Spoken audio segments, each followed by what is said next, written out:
Hey guys, welcome to my channel teach to learn. तो चलिए आज हम स्टार्ट करते हैं एक न्यू चैप्टर क्लास 8th की साइंस का, that is reproduction in animals. जैसे कि आपको पता है प्रीवियस क्लासेस में हमने डाइजेशन, सर्कुलेशन और रेस्पिरेशन इन सब के बारे में पढ़ा है और ये हर एक इंडिविजुअल के लिए इसेंशियल है। मतलब कि कोई भी अगर इंडिविजुअल है, लिविंग ऑर्गेनिज्म है, तो उसके बॉडी में रेस्पिरेशन भी होगा, डाइजेशन भी होगी और ब्लड सर्कुलेशन, ये सारी चीज़ें जो प्रोसेस हैं ये सब भी होते हैं। हमें पता है, हम 7th में पढ़ चुके हैं रिप्रोडक्शन इन प्लांट्स, कि प्लांट्स में रिप्रोडक्शन कैसे होता है, कैसे अपने जो प्लांट्स हैं अपने ही तरह के और इंडिविजुअल्स को रिप्रोड्यूस करते हैं।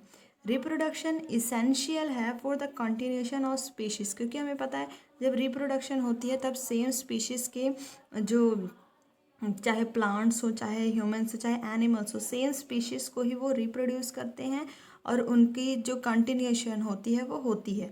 Imagine what would have happen if organisms had not reproduce. क्या हो अगर ऑर्गेनिजम्स जैसे कि एनिमल्स है रिप्रोड्यूस ना करें, फिर उस तरह के एनिमल्स की जो प्रजातियां पाई जाती हैं वो ख़त्म हो जाएंगी, क्योंकि वो उस तरह की प्रजातियां फिर हमें और नहीं मिलेंगी, वो रिप्रोडक्शन ही नहीं करेंगी। तो फिर उसके जो फ्यूचर जनरेशन है उनकी जो हमें नहीं मिलेगी। तो फिर अगर कोई भी ऑर्गेनिज्म रिप्रोड्यूस नहीं करेगा तो वो बिल्कुल पूरी तरह ख़त्म हो जाएंगे एक टाइम के बाद। You will realise that reproduction is very important. अब हमें पता है रिप्रोडक्शन एक, क्योंकि अगर ख़त्म हो जाएंगे तो इसका मतलब रिप्रोडक्शन एक बहुत ही ज़रूरी चीज़ है for the continuation of similar kinds of individuals. Just like किसी भी इंडिविजुअल्स के काइंड को बढ़ाने के लिए, सेम तरह के इंडिविजुअल्स के काइंड को बढ़ाने के लिए रिप्रोडक्शन एक बहुत ही इम्पॉर्टेंट चीज़ है। जनरेशन आफ्टर जनरेशन, जैसे कि एनिमल्स में ही मान लो तो उनकी तरह के सेम काइंड के इंडिविजुअल भी होते हैं और जनरेशन आफ्टर जनरेशन वो रिप्रोड्यूस भी करते रहते हैं। You have already learn in your previous classes about reproduction in plants. Class 7th में हमने रिप्रोडक्शन इन प्लांट्स के बारे में पढ़ा है। इन दिस चैप्टर, इस चैप्टर में हम क्या पढ़ेंगे, रिप्रोडक्शन टेक्स इन एनिमल्स, कैसे एनिमल्स में रिप्रोडक्शन होती है, इस चैप्टर में हम उसको डिस्कस करेंगे। तो let's start our first topic of this chapter, that is mode of reproduction. Have you seen the young ones of different animals. Young ones का मतलब कि उनके बच्चे। क्या आपने डिफरेंट एनिमल्स के बच्चों को देखा है। Try the name of some young one by completing table as shown in example of series number 1 to 5। यहाँ पे इन्होंने एक टेबल हमें दिया है और इन्होंने बोला है कि एनिमल्स और उनके बच्चों को क्या कहते हैं। अगर आपने ये देखा है तो आप इनके नेम बताइए। ह्यूमंस के बच्चे के तो हम क्या कहते हैं, बेबी ही कहते हैं। जो कैट होती है उसका जो बेबी होता है उसको हम क्या कहते हैं, यहाँ मैं आपके लिए लिख देती हूँ, उसको हम कहते हैं किटन। नेक्स्ट है डॉग। जो डॉग का बेबी होता है उसको तो सभी को पता होगा, उसे क्या कहा जाता है, पपी कहा जाता है या फिर पप कहा जाता है। नेक्स्ट है बटरफ्लाई। बटरफ्लाई का जो बेबी होता है वो किससे बनता है, लार्वा से बनता है, इसीलिए उसको यंग वन को हम क्या कहेंगे, लार्वा कहेंगे। हैन का इन्होंने दिया हुआ है, चिक कहते हैं। काऊ के छोटे बेबी को हम क्या कहते हैं, काल्फ कहते हैं, काल्फ। नेक्स्ट है फ्रॉग। जो फ्रॉग के यंग वन होते हैं उसे हम क्या कहते हैं, टेडपोल कहते हैं।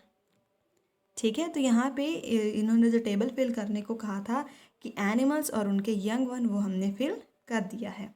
आई होप आपने इनमें से कई एनिमल्स के जो यंग वन हैं वो देखे होंगे। तो कमेंट करके आप ज़रूर बताना कि आपने इनमें से किस एनिमल के यंग वन को देखा हुआ है। ठीक है, नेक्स्ट देखते हैं। You must have seen the young ones of various animals being born. आपने ज़रूर देखा होगा जब अलग अलग एनिमल्स के जो बच्चे पैदा होते हैं, जब वो पैदा होते हैं तब उन्हें आपने ज़रूर देखा होगा। Can you tell how chicks and caterpillar are born. क्या आप बता सकते हैं how kitten and puppies are born. क्या आप ये चीज़ें बता सकते हैं कैसे इनका जन्म होता है। Did you think that these young ones looked the same before they were born as they do now. क्या आप ये सोच सकते हैं कि जैसे ये पहले बोर्न होते थे अभी भी ये वैसे ही बोर्न होते हैं। Let us find out. तो चलिए हम इसे देखते हैं। जैसा कि हमने प्लांट्स में देखा था, जब हमने क्लास 7th में पढ़ा था कि उनके 2 मोड्स ऑफ रिप्रोडक्शन होता है। Same as in animal there is 2 mode of reproduction, एक है सेक्सुअल रिप्रोडक्शन और एक है एसेक्सुअल रिप्रोडक्शन, जो ह्यूमंस में, या हम सिंपल कह सकते हैं कि एनिमल्स में भी इस 2 तरह के मोड्स ऑफ रिप्रोडक्शन होती है। अब यहाँ पे सेक्सुअल रिप्रोडक्शन जो दिया हुआ है, ये काफ़ी बड़ा टॉपिक है, तो इस टॉपिक को हम पार्ट्स में करेंगे। आज के टॉपिक में जस्ट मैंने आपको इंट्रोडक्शन दी है कि इस चैप्टर में बेसिकली हम पढ़ेंगे क्या, जो भी एनिमल्स हैं उसमें रिप्रोडक्शन कैसी होती है, ये सारी चीज़ों को हम इस चैप्टर में अच्छे से डिटेल में स्टडी करेंगे। अगर आपने अभी तक 7th क्लास की फुल एनसीईआरटी नहीं देखी है, या फिर 8th क्लास के जो प्रीवियस चैप्टर्स हैं उन्हें नहीं देखा है, तो आप डिस्क्रिप्शन में दिए गए प्लेलिस्ट के लिंक से उसे देख सकते हैं और मुझे कमेंट करके बता सकते हैं कि आपको मेरी वीडियोस कैसी लग रही हैं। तो इससे बस हमें एक मोटिवेशन मिलता है और वीडियोस बनाने का। बाकी वीडियो आपको पसंद आई हो तो इसे लाइक करें, फ्रेंड्स के साथ शेयर करें, और इसी तरह की और वीडियोस देखने के लिए चैनल को सब्सक्राइब करना ना भूलें। Thanks for watching.